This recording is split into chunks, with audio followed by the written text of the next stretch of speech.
Hey everybody, it's Jason Blaha here, and once again it's time for the Q&A, so let's go ahead and get this started. Alright, first question.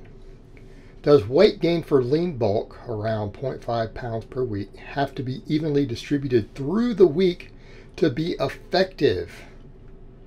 Well, that's a little bit of a nuanced answer. Let's try to answer this. This is going to be probably a complicated one. Let's bring it down. First of all, probably there is no such thing as a true lean bulk. Just keep that in mind. Basically, when you try to truly lean bulk, which means no fat gain, you're going to spin your wheels for a long time. Best of luck to you. But I'm going to assume ideally you mean trying to keep the muscle to fat ratio gain high, right? That's usually our goal with it. We know we're going to gain some fat, so we're trying to limit it. Here's what I'm going to say. If you're trying to distribute it through the week, it may not be as effective. In other words, because fat tissue can be gained pretty much at any point relatively easily, whereas in muscle tissue, it's going to depend on how long your growth time is after training. So in other words, if you try to be at maintenance Monday through Friday, for example, and only be in a surplus on the weekends, completely off from your training days, I don't know that it's going to be as effective, right? I don't know that it's going to be as effective. Now, that being said, we don't know that it wouldn't be. But here's the problem we run into with it out being evenly distributed. It is, if you're not being relatively consistent day to day with your calories, you don't know if you're always in a surplus or not, okay? You might not even be able to figure out what your maintenance calories are. It's going to make it more difficult because your scale weight is going to fluctuate more if your day-to-day calories are fluctuating more. And if you don't mind just straight up bulking hard, that's probably not as big of a deal, right? It's not as big of a deal. But a slow bulk is actually harder. Doing a slow bulk is harder because you have to be more consistent. Right, because you're saying, hey, I'm going to gain X amount of weight, 1 pound, 2 pounds, whatever it happens to be a month. And yes, I have lifters who are advanced lifters who we only gain 1 pound a month on a slow bulk, and they're successful at it. Right, they're successful at it. But the problem we run into is you have to be consistent to ensure that happens.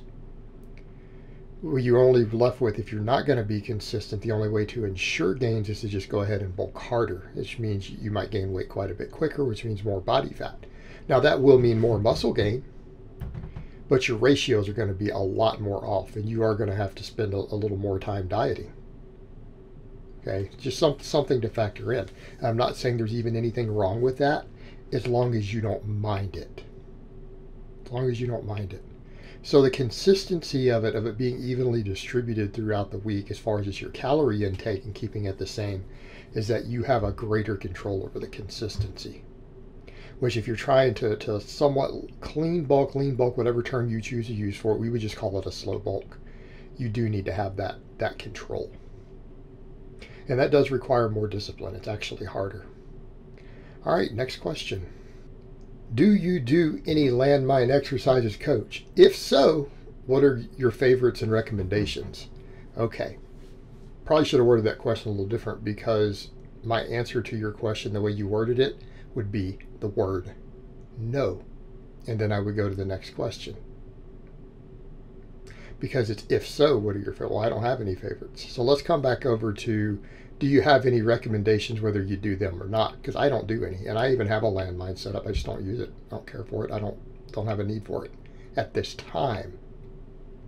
I have a lot of stuff I don't use. But I have it in case I do need it. So, recommendations. If a person has a lot of shoulder issues and they still want to overhead press, I know quite a few lifters, again, masters lifters and things, who find a landmine presses overhead to be useful in that situation for them to still be able to overhead press if they have a need to. I don't even have a need to overhead press these days. Right? I don't have a need for it. Could I think of some other good uses? Well, I like to put a wide variety of pulling in rows because I think we need to really maximize our back development. I don't personally do these, but if you wanted a recommendation for an alternative lift, right? Again, just if you want to have some variation and rotate a new lifting when you're rowing. So in my case, I do 2 types of rows every upper workout right now. And we do need a little variation. The late John Meadows popularized what people were calling Meadows rows. And, I'm fine with that name. Because as far as I know, I haven't seen anyone else really popularizing it. So I don't mind giving him the name and credit for it. But doing one-arm landmine rows is what again people call Meadows rows. Seems like a pretty good exercise to me. Have I ever used it? No. Is it currently something I feel like I need to use? No. Is it something I'd consider one day? Sure. It looks like a good exercise. Biomechanically, you want a good mid and upper back builder that's easy to recover from, that gives you a little bit of variation. It looks like a good exercise. I could look at that exercise and say, yeah, that's a pretty good exercise. I think people could benefit from it. John did good there. So that would be my recommendations on landmine. Outside of that, not really. I haven't had any luck or seen any use. I think they're horrifically bad for belt squats. The worst application I've ever tried of it. So, it is what it is. All right, next question. What is better for an intermediate lifter, your intermediate linear program or a conjugate program? Okay, I want to be very clear. People always like to call that my linear program. Kind of what I said when I made it, and the same thing still holds today. That's not my program. Okay? It's not my program. All I did was take a standard template, and people said, hey, how could we run a linear block periodization, right, for intermediates? I was asked that, and I went and used just a standard everyday template, been around for decades, and I plugged the squat, deadlift, bench press, overhead press, and rows into that template in a 4-day system and handed it out. Right? It was done as a single video. I didn't think it was going to get any traction. It's just a video I made. And it kind of took off and a lot of people ran it. And even though I don't really endorse it, because I don't endorse linear periodization for reasons I've made entire videos breaking down why. But I've had a lot of people say, well, I got pretty good gains running it. And, and they'll say, well, that was really good. I mean, you gave me something really useful and I made good gains from it. But it's like, it's not really mine because I didn't create anything there.